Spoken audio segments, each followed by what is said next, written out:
You're listening to the Beer Craft Beer and Brewing Podcast. Tune in every Wednesday night at 6:30 Pacific for a dose of beer and brewing banter with your hosts, Ben Holm and Andrew Ziegler. So hop aboard for some wit and wisdom in the Pacific Northwest, because it's always beer 30 on The Beer Craft.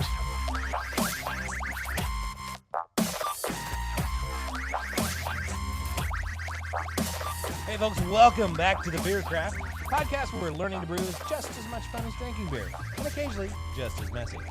Hey, I'm Ben. I'm Andrew. And I am the owner of Northwest Brewer Supply. I'm a longtime home brewer, which means I've made great beer. I've made weird beer. I love it. I made weird beer, actually. I might have to make some weird beer. But I made weird beer, and I made the kind of beer that teaches you patience, humility, and how to clean exploded bottles off the garage ceiling. Oh, and you've taught me many things, Ben. I'm a customer of Northwest Brewing Supply. Been a customer of theirs for many, many years. Always enjoy going there. We appreciate you. Today's episode is going to be a little bit different. It's a story. It's my story, actually, told through the color spectrum of beer. Not just style by style, but through the SRM chart. Are we going to start with lighter and we're going to get dark? Yeah, we're going to start pale gold all the way to pitch black. Are we going to go back? Are we going to go back to like brightness, and or are we end with darkness here? You know, it's a fun little thing. I put this together when your voice was shitting the bed, and you, I got Wolfman Jack voice. You couldn't talk right, so couldn't even talk yesterday. I had to write something for today's show, and so we're gonna do that today. We're gonna touch a little science, a little yeast behavior, a few brewing mistakes, and share some stories here, because sometimes that's just what brewing is. But before we get started with any of that, there's something we have to do. You know what time it is. That clock on the wall is chiming away. It's telling me that my vocal cords need hydration. Right. Hydration's important. Hey, my doctor agrees, and he's a brewer too, so I don't have to spell a lot of shit out, which is nice. Good. But I brought something today. Doctor of beer. We've got, I started waxing nostalgic. Well, we're gonna start Beer 30 with a nostalgic beer. One of our starting points for many of our home brewing adventures. I think I've read like 40% of craft beer drinkers cut their teeth on this beer. We all know what beer this is. It's a Sierra Nevada Pale Ale, folks. For those who didn't know, I just spoiled the surprise. This, love it or hate it. If you love or hate this show, it's all this beer's fault. Like I wouldn't do any of this if I didn't drink this beer. If we didn't start out here, we would not be here. I am excited, and I'm thirsty too, because god dang it, it's hot out there.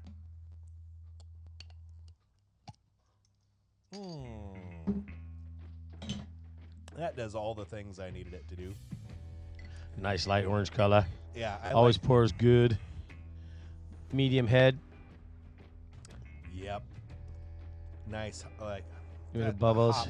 Hoppy deliciousness in there. Sierra Nevada, man, they just slayed it with this beer. They did.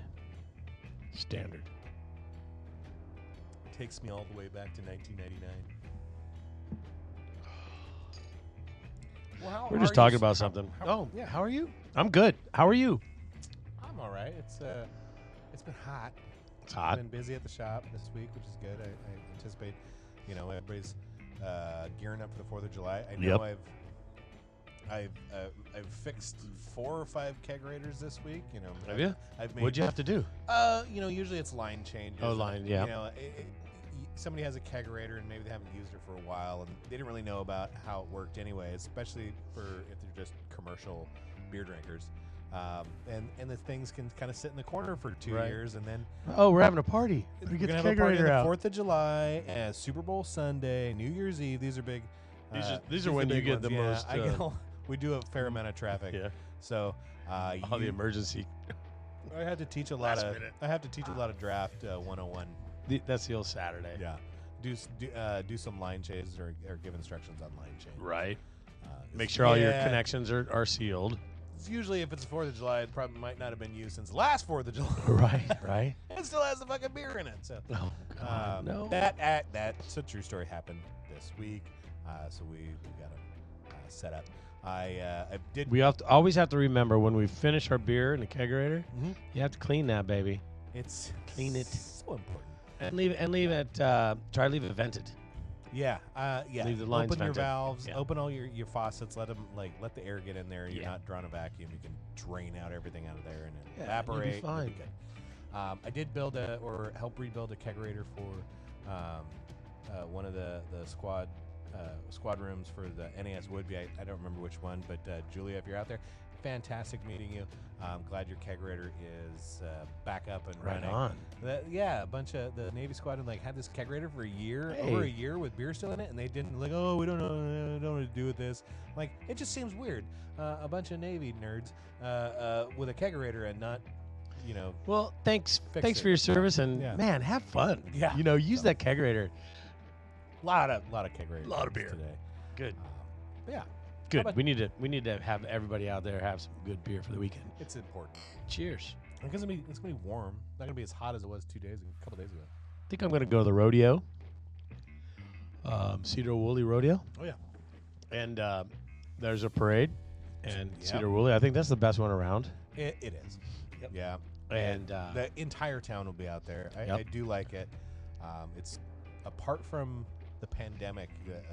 There was 1 or 2 years in the pandemic. that it we wasn't couldn't do there. it. Yeah, It would, but that it was would be 20 and 21 probably. long. Yeah, it would have been the longest. It Yep. was still the longest running 4th of July celebration. in the Right. state. Those are asterisks. Yeah, those are asterisks. Those are asterisks. Like It Barry wasn't- Bonds. Yeah. Mark McGuire. What? COVID. Yeah, it's a pretty good. It's a Yeah, I've been to it's a the. long I've been. parade, dude. Yeah, I've been to the show, the logger show that the they Lager have. Rodeo. Lager rodeo Yeah. they have. They're out there carving with chainsaws, and Yeah. I love that. I am always bummed to have to work weekends this whole week. I have to work all Do you have this to? week. Can you take it off? I'll take the 4th off, but Okay. there's the lager. The chainsaw carving started today. There's a bunch of quick carves. Oh, it did? Yeah. Okay. So I always miss the bulk of it. Is it going on mostly tomorrow then? Yeah, because It'll that's when be all no, weekend long. that's Thursday Yeah, it'll be through Friday. through Friday. Yeah, they Because will I'm have- off Friday, so I'm gonna go Friday. Sure. Yeah. Okay. And you'll see Fridays they'll have their big their showpiece. Yeah. And the 8-foot tall Right. sculpts. Yep. Last year somebody are did awesome. a huge octopus. It was so goddamn gorgeous. With the arms it was just as wide. Was as it that was last as tall. year? Last 2 year, years maybe it was ago? the year before. I got a 2 little years ago, I fuzzy. think. Yeah, I think it was 2 years ago. Was last year. Then they had a raptor, a velociraptor from Jurassic Park. Was pretty fucking cool. Nice. Whatever year that was ledge. I was like, damn, that fucking thing is cool. Can you With a believe they fucking do that with chainsaw. chainsaws? Chainsaws, and they got cooler stuff. Imaginations. It's not just one chainsaw. They got about 18 of them, Right. in various thicknesses and lengths. And then they got cool Chainsaw. grinders on angle grinder heads that get some cool texture in there. There's Yeah. quite a bit of cool tooling. Yeah. The little belt sander is probably one of them. You seen that one? It's a little it's a thin gauge. or a Thin-gauge belt bit- sander. Yeah, and it just sticks out Yep. an arm So you get into some tight places. That's cool. That's kind of cool. But the whole town smells like wood chips. fucking cedar guy glitter. Yep. It's great. I need to go down and bum around and see if I can find somebody with a portable mill and employ them to come over here and cut some of my big slabs of my tree. Oh And make table slabs. do some live That's edge slab big, stuff. Yeah, that's some big chunks out there. Yeah. God, I dream about having a mill. That would be kind of cool. Yeah. Uh, And no, yeah, I it's can't gonna find happen. one. Yeah. I'm gonna have to go get one of those guys out there. I know a guy's got one, but I don't know if he'll. I don't know if it's mobile. That's a thing. Right. These are pretty big. I mean, I can get 2 of them in my truck, and that's it. Yeah, you'd have to make a couple trips. Yeah. But I know a guy. If you I need can make that, some really yeah. cool stuff. Just drag him down. He's down Snohomish, so Is he? area. Just charge me per cut? I'm not sure. Yeah, Yeah, or whatever. I just found out about it last week. He said, "But yeah, if you got some trees some lumber needs milling, we could make something happen."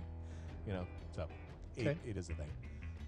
Yeah, that'd be pretty cool. Dang, that'd be cool. Yeah, make some live edge resin live edge resin tables. Oh, those are kind of cool. Yeah. Yeah. Yeah, you got a router to smooth all that stuff out. Yeah. Cool. Yep, got a few tools for that. Yeah, it makes a lot of sawdust too. Oh yeah. Well, I've got a garage, Yeah, that's so I can good. contain everything in the garage. Yeah. Yeah, and then sweep up. Yeah. Yeah, you don't have beer gear that's getting in the way. Well, not yet. Good. Not yet. I like So I did yet. my. That's a very cool yet. Yeah. So I did my. I started working on my inside garage area this weekend. I've been working on the yard, the front yard, the backyard. I'm still not done, but I'm tired of it. Making a spot for beer. Gonna make a spot for yeah, beer. Man. I cleaned out my pantry, got my pantry organized. I got like everything in the boxes that was kind of just scattered. Got all that organized, set up in the top shelves, so I have room for anything I need in the lower shelves, beer ingredients, malt, all the goodies. Yeah, fermenter space. Hopefully, a spot for my drying equipment, or maybe, who knows? Kegerator spot over in the corner. Well, yeah, I got right on the outside of that. On the other side is where my brew setup used to be, and because I have all the corrugated metal in there and beer signs and stuff. Now it's my piano's in there, and like shelving units are in there. It's garagey. Yeah, like it's storage. Like, park it here. Yep, it was shit. Yeah, totally storage. So if I move my piano into the studio here, I can put it right there. But then the dog's gonna be pissed. You're gonna take over his bed. The dog bed has to go out. The dog couch has to go and be replaced with piano. But no, that'd be cool. If I want to brew, the piano comes in here. There you go. We've got we're brewing tomorrow. I'm supplying some beer for a masquerade ball benefiting the Celtic Arts Foundation. Yeah. And so we're doing I'm doing a Schwartz beer, cream ale Schwartz beer kind of combo, but kind of the masquerade. It'll be a pale beer, but I'm gonna do some. We're cold steeping some roast malt right now for tomorrow, so I'm gonna add that in the boil and try to get the color without the flavor. Right. Yeah. So keep it little, keep it just like a staining, but you're gonna you're steeping it overnight. That's cool. Yeah. So we're gonna try that tech and see how see how our filtration separates our solids from our liquids tomorrow. But that's a tomorrow problem. All right. You'll see. Yeah. And hopefully you're not gonna get any of their flavors. Yeah, and if I did get a little roast character to it, probably wouldn't be. It would not be the worst thing I've ever consumed. I'm sure. Right. Schwartz beer, roasty. I like beer. I like beer flavored beer. Right. It's pretty good. Light. Speaking of beer, I need some more of this here about. Yeah, we still got to do that wit beer. I bought some yeast for that. You mean the Berliner Weiss? The Berliner Weiss. Yeah, we still got to do that. Right. I've got some Berliner. All right. How long is that? How long is that yeast going to last you? It's probably time to use it. Right. I think a couple months. Yeah, it's been a couple months ago, and it is the lactoculture that I bought. So yep. If it took, the worst case, it would take an extra day to get to the sour level that we want. I have a bunch of cherries. Yeah, I'm getting thirsty. The cherries I'm drooling. Okay. Y'all can't see. So but the cherries are very tart right now, very sour. They've gone past their good phase, and now they're starting to turn to alcohol in my tree. We should get some. Yeah, we should put some of that shit. Okay, tomorrow I'll go down and I'll go and pick some. Freeze them up. Yep. Yeah, freeze them up. Perfect. Tart cherry. I like tart cherry. Yeah, I like that. All right, I'll do that. All right. Get one ingredient closer. So close. I could do a chocolate cherry Berliner Weiss. Berliner Weiss. Chocolate is a little bitter, right? Like sour chocolate. It could work. Just a hint. It would be a sour cherry with proportion. That hint of chocolate aroma. Because you're gonna get that tart, bam, right on your mouth, right on your palate, boom. I can see that actually working, or I can imagine that tasting pretty good. I've done a chocolate cherry. I do a chocolate cherry imperial stout. You've had that one. Mm-hmm. But no chocolate, no cherries. Like I use the BM 4x4 yeast.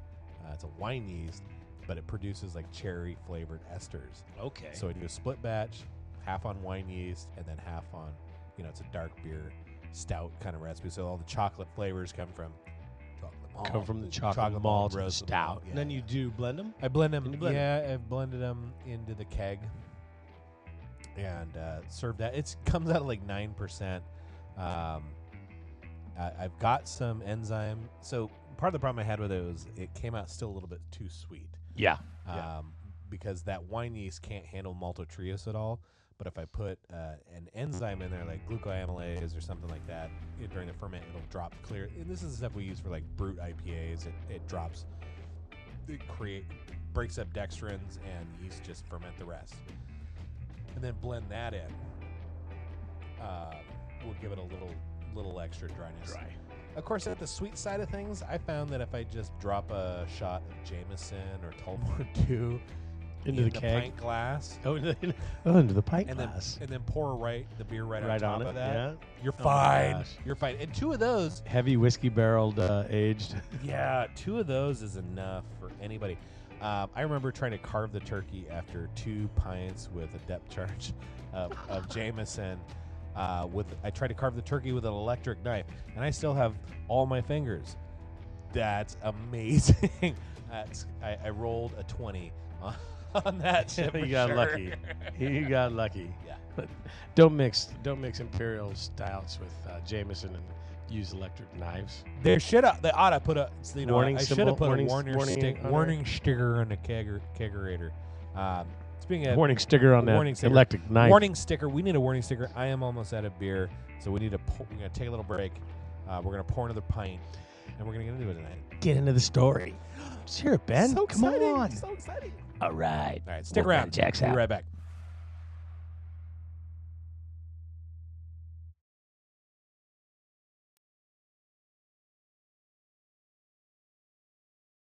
Hey, Ben, what's hoppin' at Northwest Brewers Supply? Oh, Mike, just living it up in Paradise. We've got all the ingredients to make everyone's next homebrew batch a memorable one.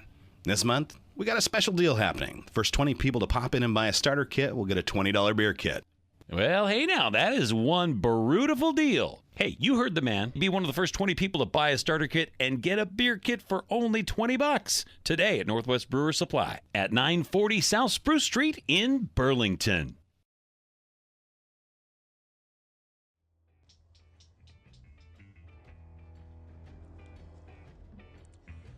So the first beer that ever made me stop mid-sip without drooling and say, wait, what the hell is happening in my mouth, was a Sierra Nevada Pale Ale. I'd heard about it, sure, but this is the first one I'd ever tasted. Piney, crisp, hoppy, balanced. It didn't taste like something you drink just because it's cold and available. It tastes like somebody meant to make it that way. And the color, like this nice golden orange hue. I mean, I grew up in an era where pale beer, pale light lager was the default position. This looks like something different. It's like the flavor equivalent of, it was totally in an unassuming kind of package here. The flavor equivalent of Clark Kent walking into a bar. It didn't look flashy, but it packed a punch. Ooh. I was hooked. Not just on that beer, but on the question, how do you make something like this? What's going on here? Are you saying Sierra Nevada Pale Ale is the Superman of beers? I think so. Yeah. Cool. And I did what every kind of new brewer. We're going to cut that right there. Just keep going. I was hooked. Not just on that beer, but on the question, how do you make something like that? So I did what every new brewer does. I bought a kit. It came with a hopped extract pouch labeled Australian Ale, a bucket. I got some tubing, and just enough confidence to ignore the part of my brain that said, you have no idea what you're doing. I think it's important. It's important. Don't pay attention to that part of your brain. You just need that much confidence. Enough I can do it. Right. So I followed the directions. I sanitized everything. Well, like mostly. Yeah, I'm pretty sure I did a pretty good job. I boiled water. I mixed some stuff up. I pitched the yeast, and I waited. Weeks later, I got to open my first bottle, and I took a big drink, and it tasted like bananas. And not like the subtle banana esters. No, it was a fermented Jamba Juice. I had unwittingly created a smoothie bomb. Oh, no. The likely culprit, yes, it's warm fermentation. We know that now. Yeast that wasn't thrilled about the warm temperatures. But at the time, I just thought, that's fruity. That's fruity. What if I... Now, did you have instructions that came with this kit?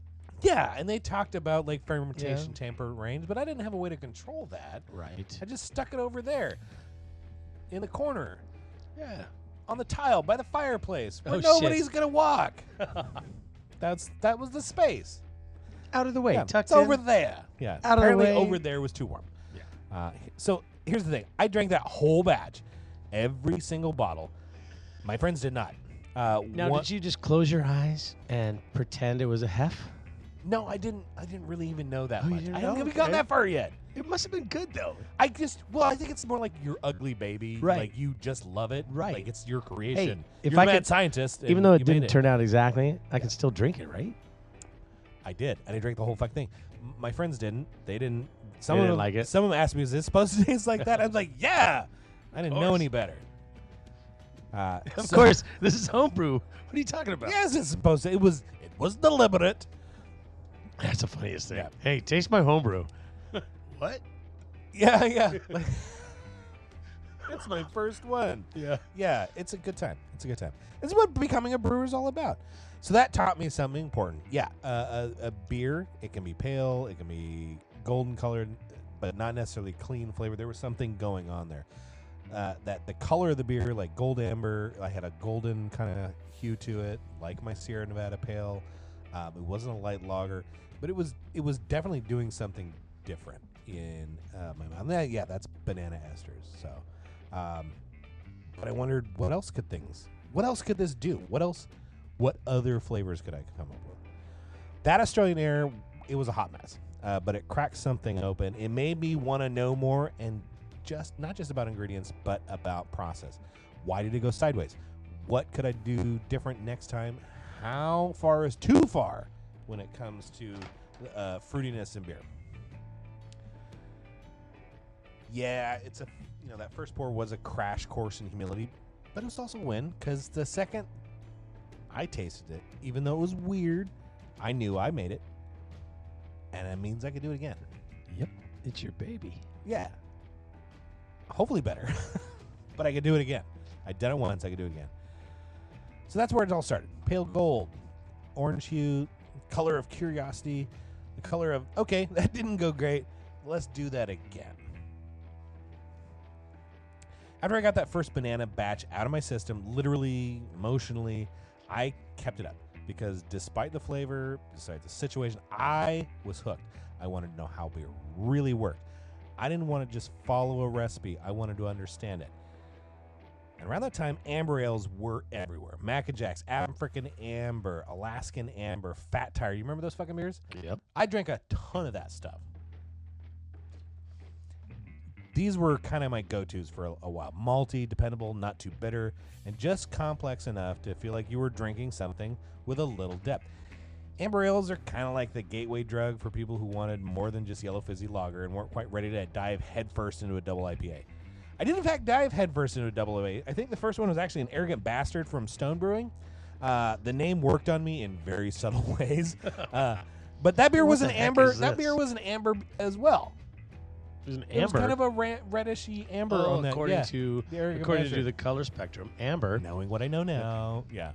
Arrogant Bastard is probably a style of its own. Yeah, it was You know? kind of like, it wasn't really a double IPA. It's not really an amber. It's like, it's a smash. Frankenstein It's a mashup. monster It's a mashup. to beat you over the head with hops. And it was Genius. good. It was good. It was. I loved it. Delicious. All those beers, I fell in love with malt. I thought this is cool. And I fell in love with hops when I did get into double IPAs. But malt was kind of the first, like, ooh, what's going on here? Right. How can I adjust to make what I want? Ambers, they're like the blue jeans of beer. They kind of work. And I know I've been vocal about the style on this show very recently, but that's a 2025 reflection, not a 2000s era recollection. Is what we're talking about here. Right. Kind of something where you are, not where you've been. Yeah. Or where I was and not where. Right. How'd you get here? Yeah. Yeah. But I did start looking for answers. I wandered into my local homebrew shop, and that was like a hardware store for wizards and alchemists and obsessives. Right. Yeah. Suddenly I had people to talk to, ask dumb questions. and they gave me surprisingly kind answers. I left with a better kit, a sack full of ingredients, and a growing suspicion that I was becoming a beer guy. Now, that's not true. I was totally a beer guy. I was hooked from the moment Sierra Nevada hit my taste buds. I was instantly transformed into a beer nerd. The first kit I ever got my wife was in a vain attempt. She bought me a beer kit, that Australian Amber, in a vain attempt to shut me up about beer, hoping I would stop chewing her brain or her ears off talking about beer. That didn't work, and here we are today. You're listening to me today talk your ears off about beer because of, well, here we go, Sierra Nevada. Cheers. Because of Superman. Oh, that's going to be the name from now on. That's how I will know Sierra Nevada from now on is Superman beer. Yeah. I did, and after that, I did find a homebrew club. Now, if you've never joined a homebrew club, let me explain. It's a little like, imagine 12 to 20 people, all mildly obsessed with fermentation, sitting in a circle, passing around jars or bottles or small tasters of questionable liquid, and telling you what you think it should have tasted like. Each of them with different tastes. Yeah. Each of them with different ideas. Yeah. All trying to crack the code. Man, it's great. It's weird, but they're your people, right? Instantly. Andrew and I actually, we're doing this, like, we know each other because of homebrew clubs. We met across the table drinking. God, it was like nasty ass, like the off-flavor tasting panel. Yep. Jesus. We're trauma bonded is what that really means. Trauma bond. We both had butyric acid in our mouth for the first time at the same time, and we're just like, fuck! Gross. So I found my people. That's where I learned about all grain brewing. And it's when you can evaluate what you're doing. Have others evaluate what you're doing. You can bring your thing in and have somebody help you. This is what happened. This is supposed to be this way, and it turned out this way. I got my first my third batch was my third or fourth batch was all grain. I dove right in head first after that. And one of the club members, James Martini, who I spoke to, says hello. Oh, cool. Tell him hi next time. I sure will. He's down in Arizona now. If you're listening, James, how do? How do, bro? I got to brew my first batch alongside him on his system, and kind of told me I was fucking it up, so we unfucked it rather rapidly. But I remember sitting in his garage, and I had my mash tun, my hot liquor tank on a chair on a table, like at a table with my mash tun on it, but on a chair on the table, I put the hot liquor tank because I was all gravity. I didn't have any pumps or anything like that, so it was well, how do we make this fucking shit work on brew day? Did you bring your system to his house? I did. Oh, nice. Yeah. And then you both brewed that day? Yeah. Oh, that's cool. It was cool. I like that. It was cool. And then that's when I found out about the next meeting with the off flavor tasting where we met. I met like 12 minutes before you. Yeah. Nice. All grain brewing, so that's where I was at. It was all because of my homebrew club, kind of coaching me along the way and teaching me. Right. So yeah, I leveled up. I brewed my first all grain batch, and I realized two things. I had a lot to learn, and I like this kind of learning. It was my jam. It's my juice. It's my jam. And I think there's something deeply satisfying about these days. I think there's something deeply satisfying about dialing in mash temps, managing your boil, and then tasting something weeks later that came from your hands. It's part cooking, it's part science, part alchemy, and occasionally part therapy. When you crack that, when you hit a home run, shit, you're on cloud 9. When that beer is like, oh my fucking God, that's good. When other people drinking your beer go, shit, that's really good, and just drink the whole. When they crush your beer, that's pretty good. That's fun. That's good. Remember my coffee stout at the homebrew club. Before the meeting started, everybody just crushed it. Yeah, like a quiet in the room drinking everybody's that just going, like, wow, it's got caffeine in it too? Yeah. This tastes like some more. I know. Yeah. Did you bring it? It was still haven't got that. But we got to get that back in. I'll get my brew system set up in here. It's a good feeling. It's a good feeling when that happens, yeah. Going electric. Gotta do electric now. They're cool. I like those. If I had to do all over again and electric was available, forget about it. So good. Easy. So eventually, I ended up working at Northwest Brewer Supply under Trevor, the previous owner. That was fun. Trevor and I brewed a lot. We'd do 10-gallon batches. initially when we got started, we would just both brew 10 gallons, and that was kind of fun, and I would learn things. Eventually, we'd just brew in shifts. We'd bounce ideas around and refine the process, test ingredients, and kind of those shifts allowed us to double our output. But at one point, we had a few beers on tap, and we were generally proud of. I remember standing there drinking one and thinking, God, we did this? This is really fucking good. Not just like good homebrew. Really fucking good. It was some like cream ale. We had just reimagined the cream ale kit, the Mountain Cream, and just sat there going, That was a good fucking good beer. It's repeatedly good too. We've tested that. So we started right there, and we started developing seasonal kits for the shop, and that's where like the hazy, it says P hazy on the label, but it's the phasey. We wrote that in 2020 during the pandemic, and it was like phase 2, and so Hazy, we wrote like the hazy. That's an Elysian beer. Yeah, Phase. It was very new, and we were still all trying to crack the code on what made a hazy beer tick. Very trendy. The name still makes me chuckle. Most people like come into the shop and like, I'll have that P hazy. I'm like, yeah, you will. P hazy. I try to explain them. They just P hazy. Almost sounds like P Diddy. Yeah, P Diddy. Oh, speaking of which, P Diddy went to jail today. Diddy did it. I think he did it. Yeah. I think he got in jail. Yeah. So yeah, I chuckle about that. But that hazy, that thing sold incredibly well. So well, we added it to the regular lineup. You know, it was the first like new beer kit we'd added to the shop menu for decades. Wow. It was. I would think that would be something that you would normally do as a shop, kind of, create new recipes, get new things going. The latest. Yeah. What's the latest craze? Let me put a recipe together. Try to, yeah. We're constantly trying as brewers and as educators and as not only retailers. Yeah, I think trying to stay 2 questions ahead of the class at all times. Right. I think we're moving a lot quicker. Oh yeah. In the industry now than we used to. So you've got to stay on top way more now. Yeah, absolutely. I got to try different things and play with different stuff. It's hard to keep up. It's really hard to keep up. Technology's bringing more. Yeah. Companies are offering more. Yeah. Those days, like, I was becoming a brewer. This is what I was doing. Right. You're developing yourself for owning the shop and everything. Oh, eventually, yeah. I would eventually end up owning the shop. So this point in my brewer's... I got ahead of you on your story. Yeah.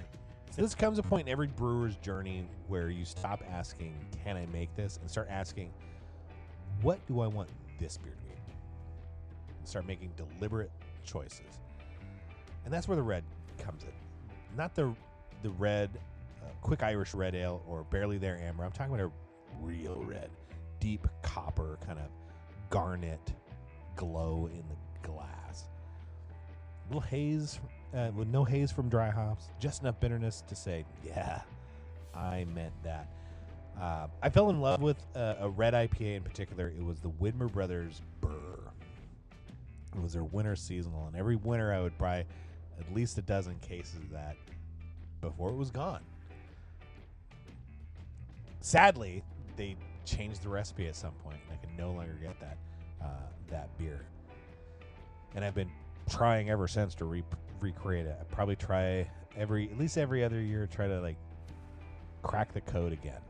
I did it. I was pretty close once, but I had a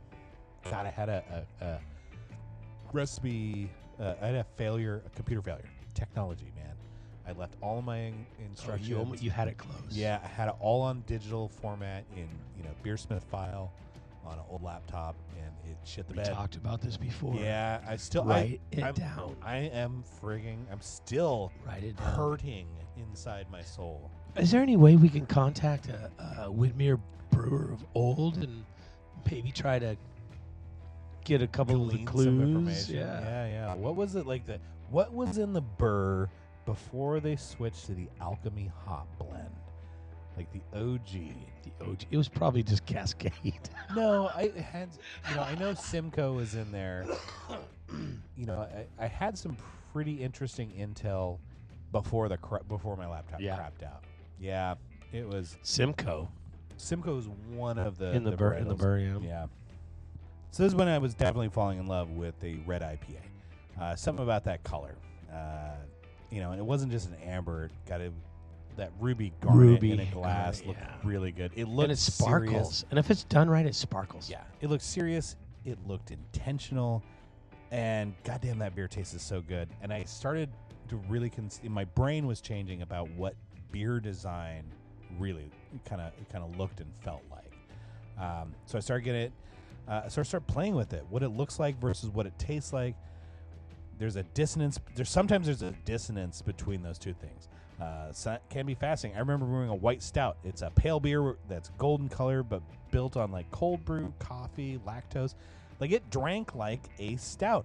It looked blonde, but if you did we did a blindfold challenge on that. What kind of beer is this? And everybody picked it as stout because it had the roasty coffee kind of flavors to it. It was kind of like the black IPA in reverse. You just said something really cool that I've thought about a couple of times. We need to have a blind taste test on the show. Well, I'm half blind, so we do that every day. It'd be easy for you. Yeah. No, like a blind beer 30. Like I'm gonna bring it in and you. Like a brown bag challenge. Yep. And then you get to like taste it and then tell me what it is. Those are fun. Do you remember Andy Veals brought in the brew club? He brought a Mickey's in a brown paper bag. Yeah. Like 20 fucking nerd brewers. A bunch of them were like, this is pretty good. Pontificating about the perfection of the malt profile on this particular pint. Mickey's and big mouth malt, lauding its friggin' virtues and ignoring its vices. Yep. And Andy was sitting there fucking cracking up because it was Mickey's, the wide mouth in the fucking A. That's some. It was a 40-ounce Mickey's with a wide mouth. Jesus. I love Mickey's. Had us all fucking like snowballed with that beer. Nobody has reviewed Mickey's as highly as that group did. That See, there we go. So I think we should make it to where maybe I'll bring it 3 in for you. There you go. Another time you bring in 3 in for me. There you go. Yeah, no, that'll be fun. We should definitely do that. Definitely cool. I was talking about I got sidetracked in my story, didn't I? No, I distracted you. That's okay. That's what I'm here for. We're talking about that white stout. Yep, that was fun.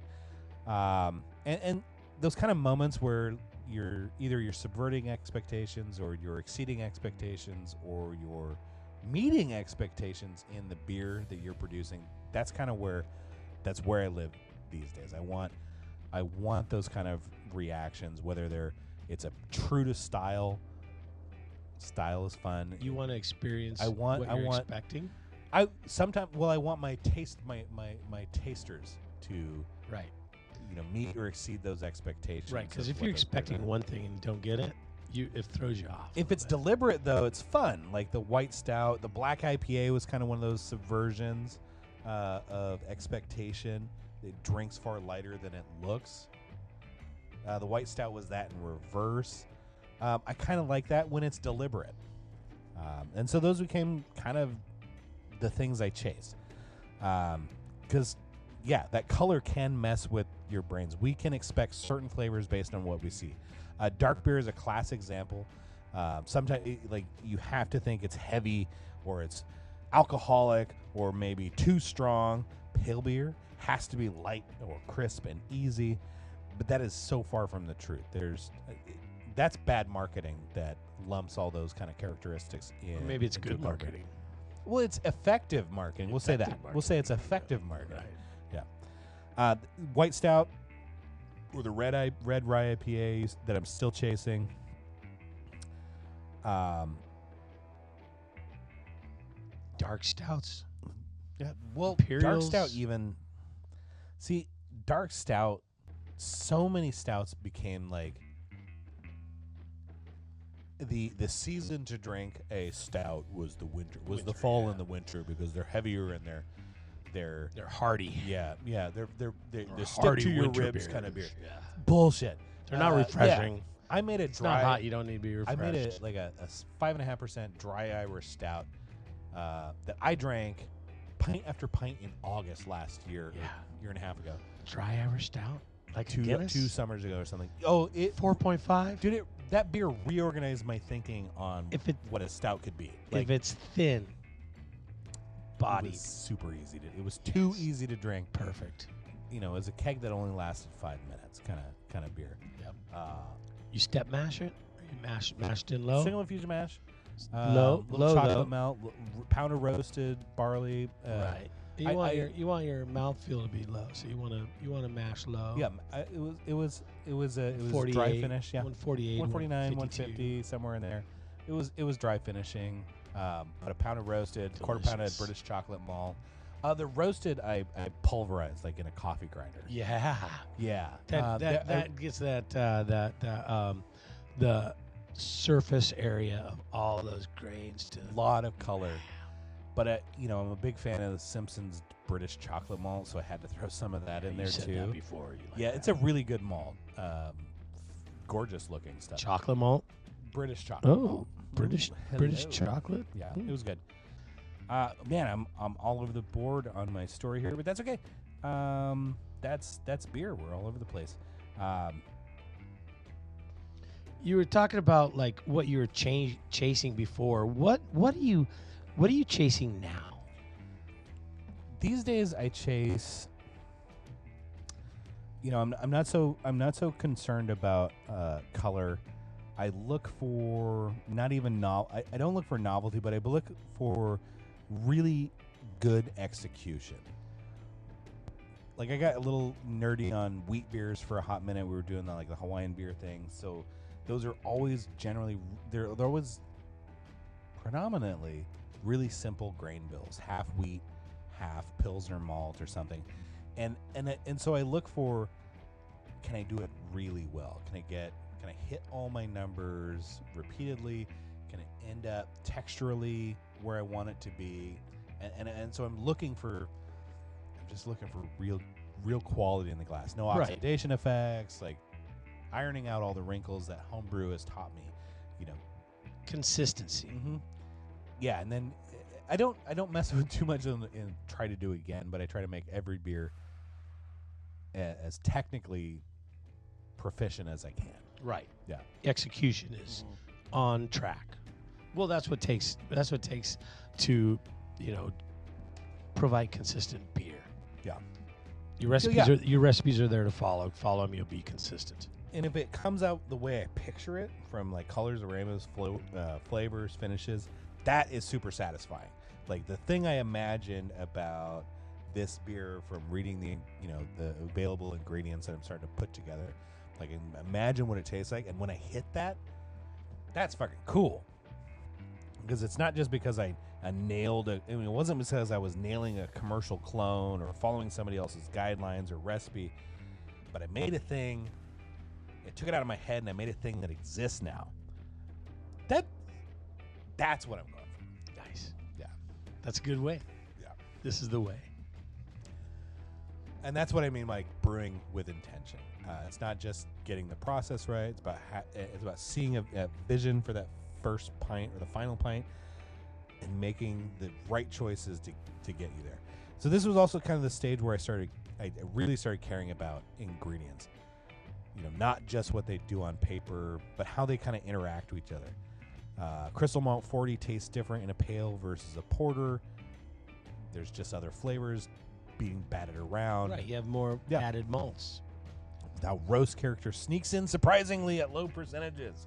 It does. How small hop changes in hop timing shift a lot of variables. I kind of liken beer to a recording studio, not unlike we're in now. But you always see that scene in a movie or film or TV show where the recording engineer moves one dial on the panel and 5 other fucking things move independently, right? Everything we do in beer, one change affects 5 outputs or more. And that's very hard to predict. It's very hard to understand. But through experience and understanding and playing with ingredients, like you can kind of like, I know what Simcoe, Chinook, and Amarillo, or Chinook, Simcoe, Citra, and Amarillo taste like, and I can make it happen again. Right? I know that a pound of Munich and some base malt with a touch of crystal. I know that backbone works. Yep. And I can play with the kind of the variables. I can nail that. I can nail that in my boil for sure. I got a blonde base that doesn't quit. I can nail it on my 60 minutes. You know, I got my 60-minute edition, a 15-minute edition, maybe flame out edition. My hardest part I come across is chilling the wort in time, the quickest I can. Because if you don't chill that wort fast enough, that 15-minute edition turns into a 30-minute edition. Right. If you don't get below 170 rapidly, it's a whole. Yeah, and so you start looking at like beer calculators, and they've got Whirlpool editions, but they don't often like break it down to like Whirlpool editions hot side versus Whirlpool editions cold side. 190 degrees. Right. So maybe we got to say Whirlpool is, maybe the default is like Whirlpool is hot side, and then cold side is like hot. No, hop stand is hot side. Whirlpool is cold side. There you go. North and south of 170. Right. But yeah, it's a very. If you didn't get there, if you were intending a Whirlpool that just turned into a fucking hop stand, it's a different ass beer. Yep. Yeah. And I've had problems with my chiller, and all of a sudden it's taken 25 minutes to chill my wort. Now my hops are different. Yeah. So I started with a red ale, chasing a dream, taking risks, dialing in malt bills. I was, I'm still very vocal about what I do in beer and telling my friends this one's going to be good before it's even out of the primary. I still do that occasionally. I mean, you get a kind of an instinct too. Like if you taste it out, after chilling, like that's got legs. Or you taste it in primary, it's flat, it's not carbonated. You haven't even dry hopped it yet. And it's super good. Fuck, that's good. This is good. I have consumed over a gallon of beer like the day I kegged it. Like we just got it cold 12 minutes later.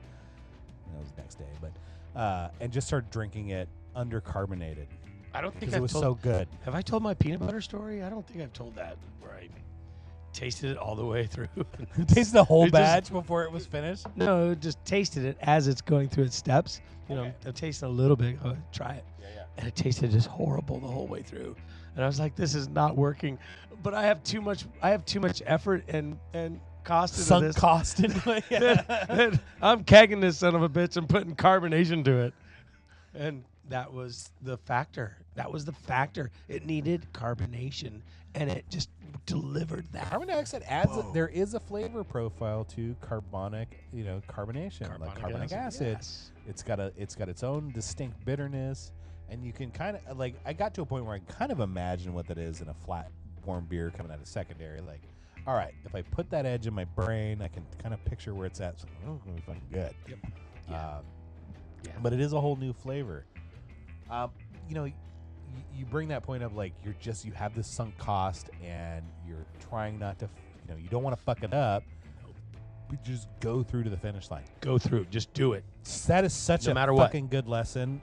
The number of calls I get at the shop, and they're describing what was going on, and they're describing very innocent things, describing like green beer, young beer flavor profiles. Like, maybe the sulfur's still hanging around, it hasn't off gas all the way, or the flavors just aren't kind of popping. Well, how old was it when you tasted it? It was like, it was like 12 minutes, after kegging it, or, the next day. I didn't like it, so I fucking dumped it. I'm like, yeah, don't do that. Because, then you explain to them, like, the flavor that you're describing is going to go away. And it fixes itself. I tasted it in secondary, almost when I was tasting this going into secondary, and it tastes like green apple-y shit, and I fucking pitched it. I'm like, yeah, it's young. It's going to clean that shit up. Don't worry. So never be in a rush to pitch your beer. Take it all the way to the finish Relax. line. Success is a function of not quitting 10 feet before the finish line. Yep, before that tape. Yeah, do that, kids. Do that. Where was I? I was, that this brewing thing I've done for so many years, it is now kind of this like form of expression for me. It's not just a hobby. There is kind of that craft, kind of like I I did this thing. I made it with my own hands. It's kind of cool. And I still, to this day, I still love beers with color. I have nothing against a well-made blonde ale or crispy pilsner, but that wall of sameness you get in macro beer. And have you noticed how many IPAs are super blonde? Not many. I've seen a lot of IPAs that are just Lately? blonde IPAs, like looks like a pilsner in photograph. No more golden, no more orange, no more fucking like color character. The Northwest IPA is a straw-colored IPA. Yeah. New England IPA is kind of got some color to it. I think there's kind of an endless parade of straw-colored beers, and that's a thing, but it's not really it hasn't been my thing. I see that color in the glass, and it tells me somebody made a different choice, and maybe they made that deliberately. Maybe it's going to be cooler than whatever. It's not just an also ran beer. Not a straw beer. Yeah. So if you're you're straw beer, you're going to get from you basically using your base malt alone. Yeah. Oh, sure. No other specialties, no other additions, no other happiness to it. Just that basic, and you want to kind of get away from that basic. You're an abstract thinker. You want to create something yummy in a glass, something worth something. You want to make something that somebody picks this up, and goes, Ben intended it to be this way. Yeah. So if you're listening to this thinking, I'm still on extract kits, or I've just brewed my first IPA, that's fucking awesome. That is such the start. But I'm going to tell you right now, the minute you start tweaking recipes, not just to fix them, but to make them yours, and that's when you start brewing with intent, and that's where things really get fun. So let's talk about black. Not just the color, what it represents. Because in brewing, as in live, you don't really grow until something goes sideways. And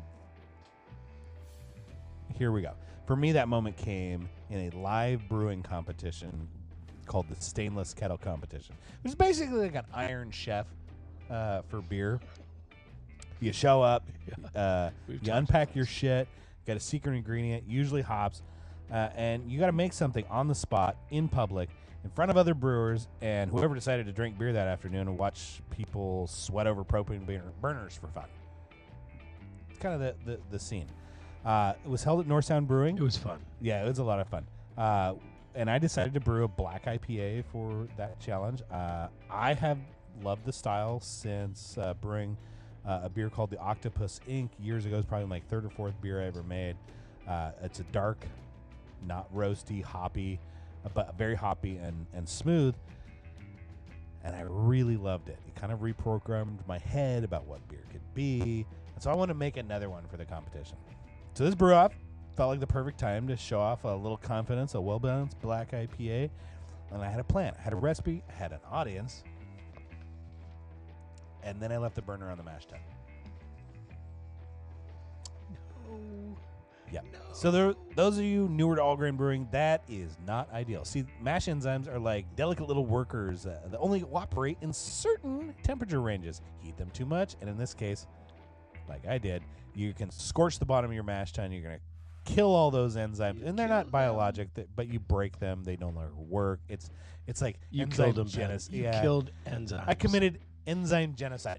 They're gone, man. Not genocide. It's enzyme-side. Enzyme-sides. yeah, very good.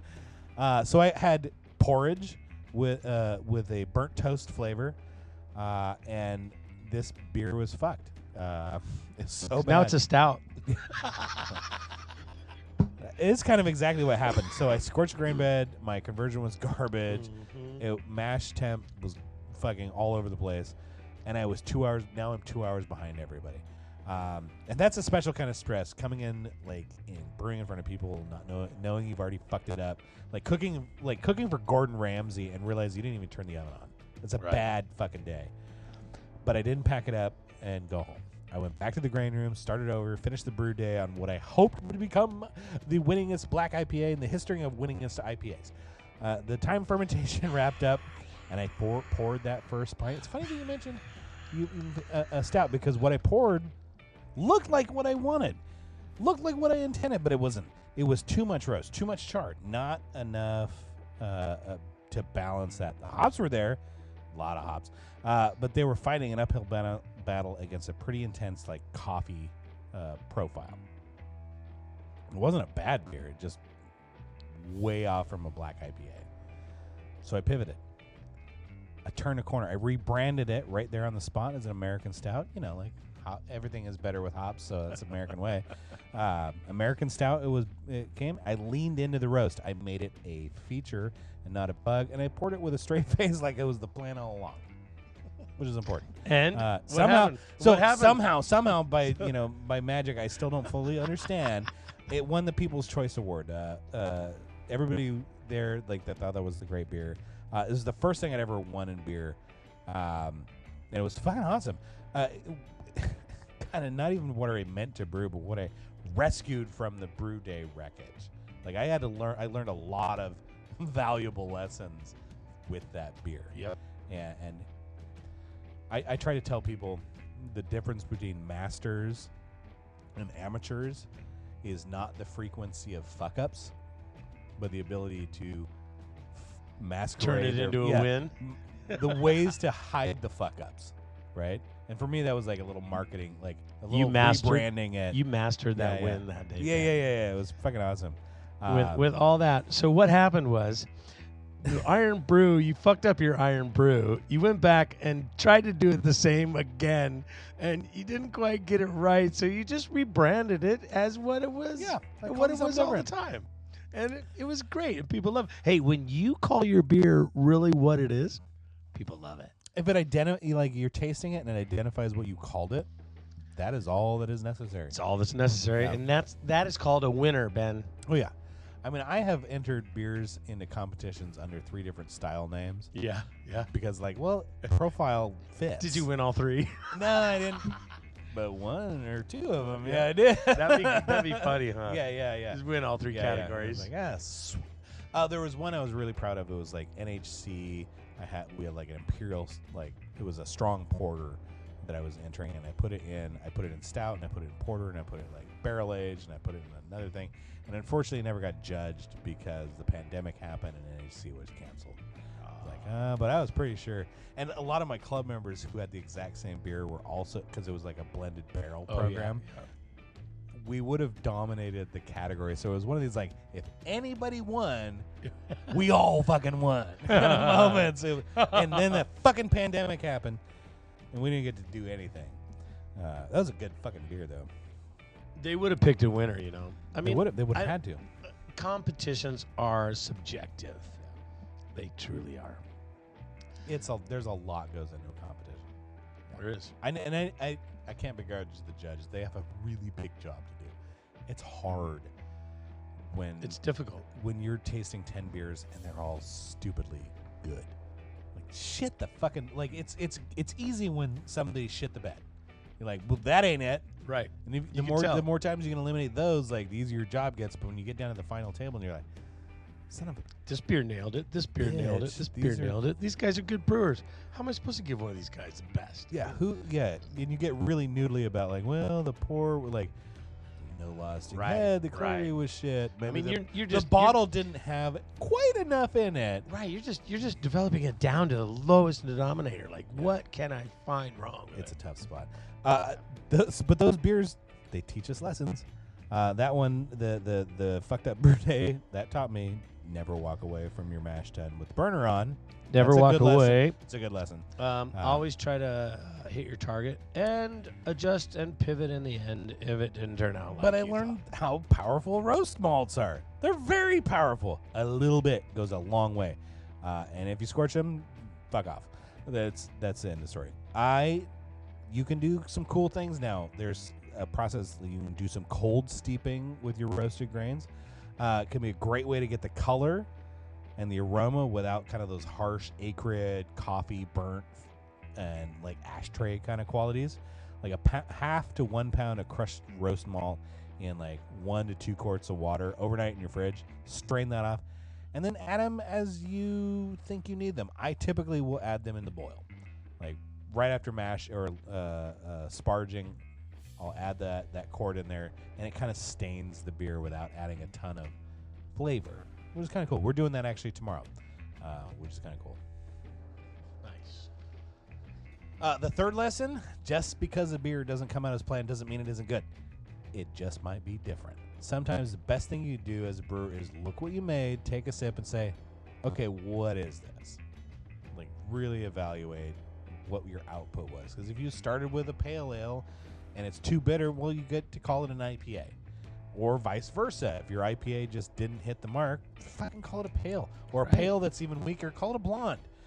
Or a blonde that, like, a blonde I don't know if you can and a pale go from and pale an to blonde. You can. They're on the family tree of beer. It depends on the bitterness. They are cousins.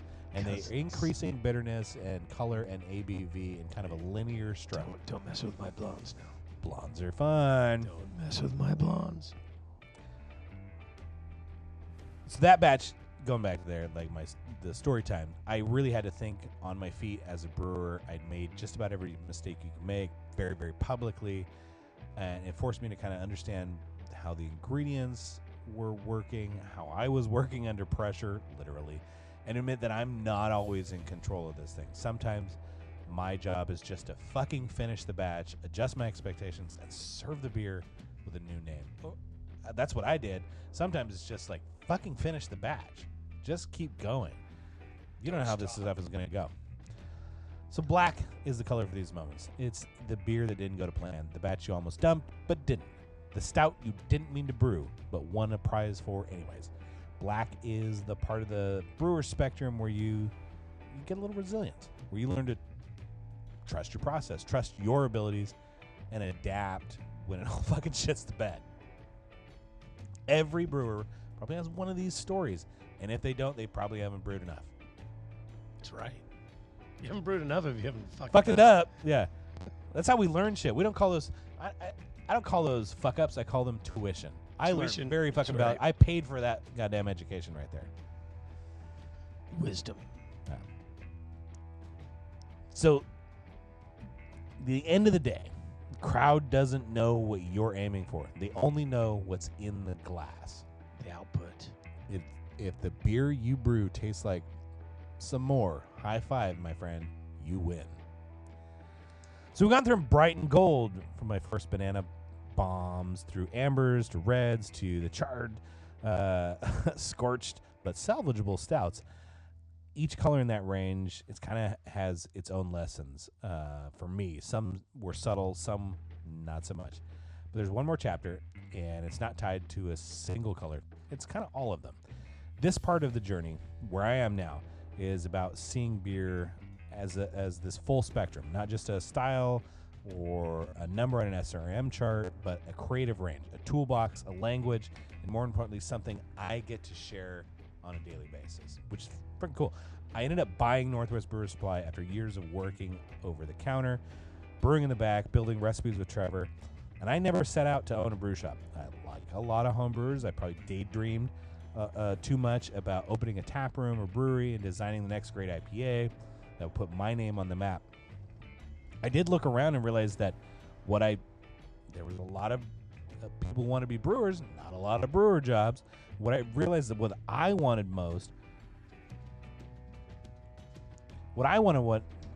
most was to make sure there was still a place in my community where I could walk in, smell some hops, some fresh grains, and say, I want to make something. Running the shop, it's not just about ingredients or gear. It's about teaching people that brewing is super accessible. You don't need to know everything, and you don't need $2,000 worth of stainless shit, or you don't even need to be able to pronounce diacetyl on your first try. You can still make good beer. You just need to start. And honestly, I get more joy these days helping new brewers navigate their first batch than I do from brewing something for myself. Watching someone have that aha moment when they realize, shit, I made that. Fucking A. That shit never gets old. That spark is so cool to watch. One of the things I try to pass on early is that some of these beer colors, they don't mean it. They don't predict flavor. Flavor doesn't require complexity. I show people how to build recipes with intention, explain how small changes like cold steeping or your roasted grains or trying a new yeast strain on your favorite batch has huge results in ways you couldn't expect. We can talk about the SRM scale, the standard reference method. We can talk about Lovibond values on certificates of analysis, how these things contribute to color. But we can talk about why some styles need clarity and others don't. We can talk about what makes beer feels right when you drink it. But those things don't always line up, just like the textbook says. The beer in your glass, the one in your hand, that's a different story. Yeast, for example. I recently brewed 2 versions of the Freedom Fighter Scotch Ale, and one of them I used the 1728 from Y Yeast that we've used for that kit forever. The other one was Windsor. It was a dry yeast. Windsor from Lalaman is the producer on that one. The Y Yeast batch ended up attenuating lower than usual. It finished at like 10-12 and ended up tasting more like a full-bodied Scotch. The calculus on that when we did it was supposed to finish at like 10-23, so it's a very malt-forward, full-bodied experience. This one finished like nearly 0.5% higher ABV. The peat, a little bit of peat in there, kind of got the volume turned all the way up, and I definitely thought Scotch. I'm like, that's fucking good. Windsor tastes really great. I didn't expect that one. It finished out as expected at 10-24, but it was smooth and malted and roundness that I expected. Same grain bill, same hop, same oak, same everything. 2 different yeast, 2 different beers. Way different beers. And that's kind of the beauty of this brewing thing. One variable, and you end up in a different time zone. When someone new walks into the shop and says, I want to brew a dark beer, but I don't like stouts, we can talk. We talk a lot. Because what they probably mean is they had one stout that was too roasty or too dry or tasted like a fucking ashtray, and that was just not their thing. But maybe they'd love a cold steep porter or a dark mild or a black IPA, brewed with a little more restraint than I had. So the more you know, the more you realize the beer isn't just about rules, it's about range and beer color or hop profiles or yeast selection. That's just the beginning of the show. I think that's what keeps me in it. It's not just the brewing. It's, kind of that teaching to my community. The idea that we're all learning all the time, that your worst batch teaches you just as much as your best batch, that your palate keeps evolving, that someone new is always coming through the door asking a question I once asked, how do you make this? And I still love answering that question.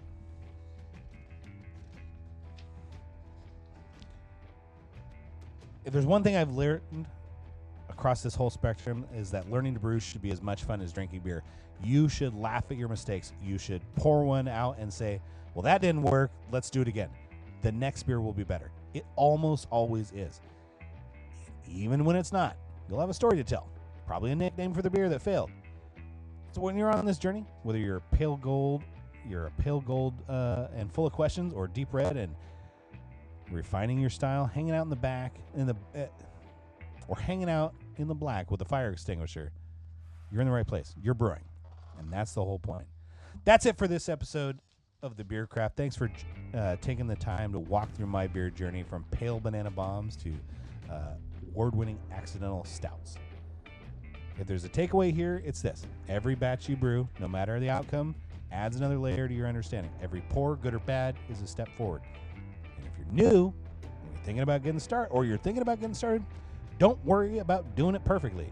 Worry about doing it at all. There's no one right way to brew. There's only your way. And the best way to find that is to start experimenting. And that's the way. You will be amazed at just how much flavor, knowledge, and community lives inside one little hobby or obsession. Depends on your garage, that kind of the obsession kind of depends on your garage setup there. If you've enjoyed this episode, make sure you're subscribed to The Beer Craft wherever you listen. And if you've got a brewing disaster, weird yeast result, or favorite off-style success story, I'd love to hear it. You can find us at nwbrewers.com. Email me brew@nwbrewers.com, or stop by the shop if you're local. And hey, if you're out there thinking your next batch, if you're thinking about your next batch right now, good. You're on the right track. Make your best beer. Make your next beer your best beer. And we'll see you next time. Thank you for joining us on The Beer Craft, everyone. Right, nice boat.